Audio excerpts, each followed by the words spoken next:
Hey, welcome to the Influency Podcast. I'm Hadar, and this is episode number 375. And today we are going to learn how to plan your English practice.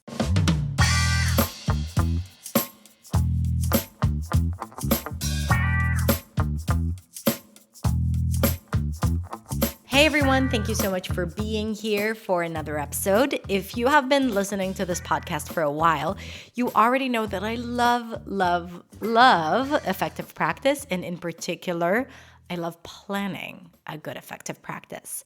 In fact, I love planning everything. Before I do anything, I sit down with a blank piece of paper and a pen. Yes, I like to use the old-fashioned way of writing things, and I write all the things that I want to make happen or the things that are needed for me to accomplish something. So it's like a to-do list or a vision list or a goal list, whatever you want to call it. Every time it's a little different.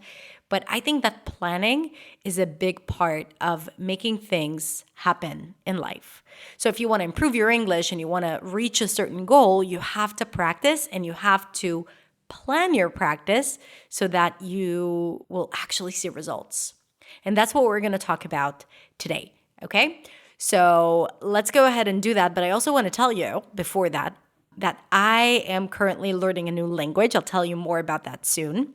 And I'm going to use this planning method because it's been a while since I applied all of this onto English. I just use it with my students and I see the results. So I know it works.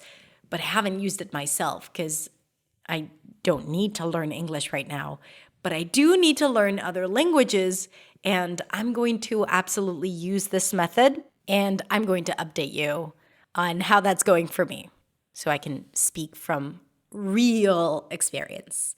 So if you're not subscribed to my podcast just yet, now is the time to see if I walk the talk. Okay, I think we're ready to go ahead and listen to today's episode.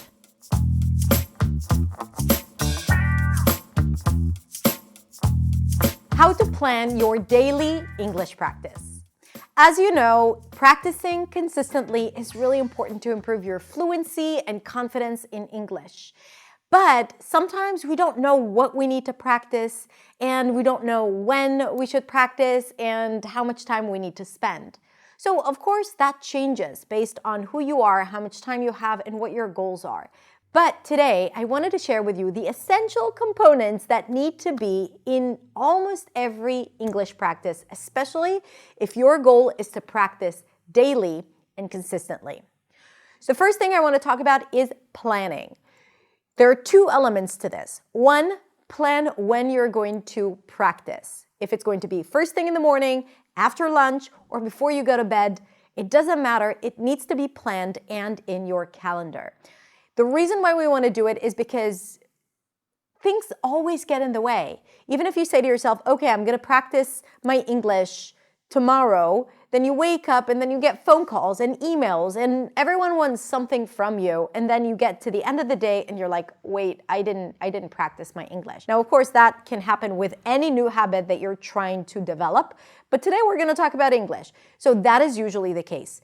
Plan it, put it in your calendar, and make it non-negotiable. So you tell everyone between 11:30 and 11:50, I'm not available. So that's one part of the planning. Another part of the planning is to know what you're going to do every single day in the upcoming week. So ideally at the end of the week or at the beginning of the week, you can sit down and write the topics or the elements of English that you would want to practice, whether it's sounds or new words or grammatical structures or anything you struggle with, even if it's just speaking. You want to know what you're going to focus on and make sure that you plan it according to the day. So let's say you want to practice 5 days a week, Monday, Tuesday, Wednesday, Thursday, Friday. And you want to practice conditionals and you want to practice a little bit of speaking and you want to practice the R. So you can start organizing what you will be working on every single day at the end of the week. You want to batch it in a way. Why? Because that gives you clarity and then it won't leave you to figure out what to do as soon as you sit down to practice. Everything is going to be planned out, and if you want to over-prepare, then you can also collect all the resources and have it ready to practice and to go as soon as you begin your practice, your daily practice. Now, the next thing I want to talk about is 3 important elements that need to be in every daily practice. Now, you don't have to have it in every single daily practice, but if you incorporate it and you try to be consistent with it, your practice is going to be a lot more effective. So here's how I see it. The first element is warm-up. You have to understand that speaking requires you to use certain muscles and articulation organs. And sometimes you're going to be using some muscles that you don't usually use in your first language. So some type of warm-up, whether it's a tongue twister or a pronunciation warm-up, I have a video that people use daily. I'm going to link to it in the description below of the ideal morning pronunciation practice. So that daily warm-up is going to help you feel ready, more prepared with your voice and with your articulation organs. If you are looking for different types of warm-ups, I'm going to share with you all my different videos.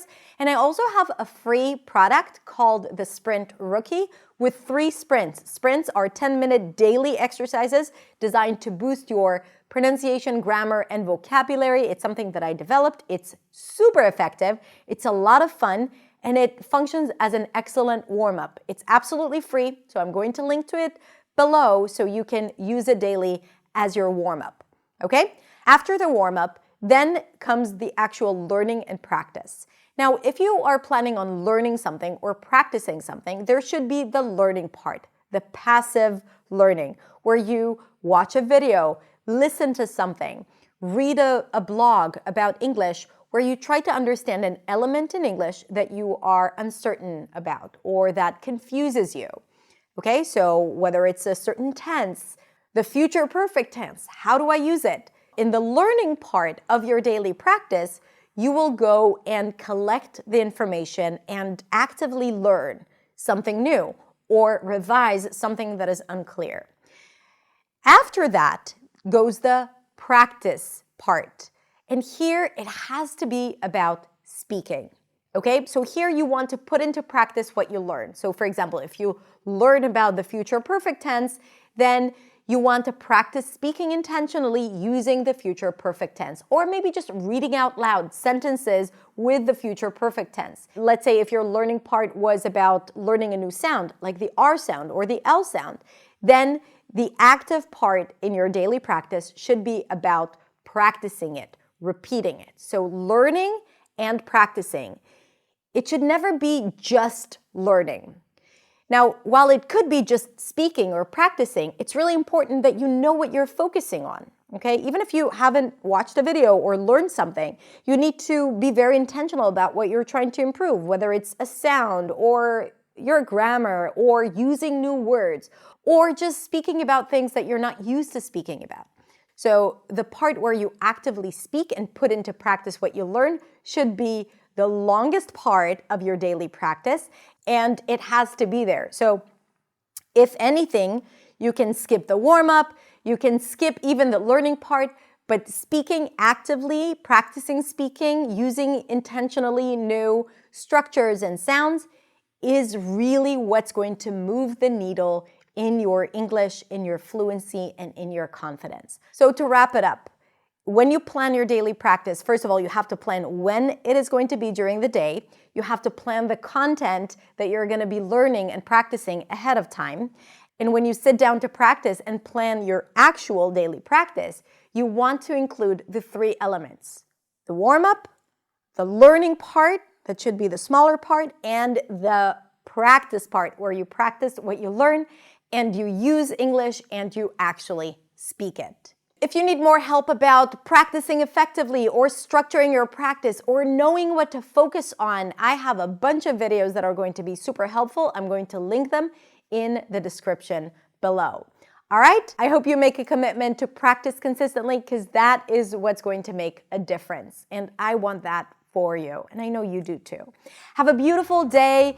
If you enjoyed this episode, please consider sharing, subscribing. Also check out my website, hadarshamish.com. You can also follow me on social media, where I share daily content that is going to help you speak English with clarity, confidence, and freedom. Have a beautiful day, and I'll see you next week in the next video. Bye.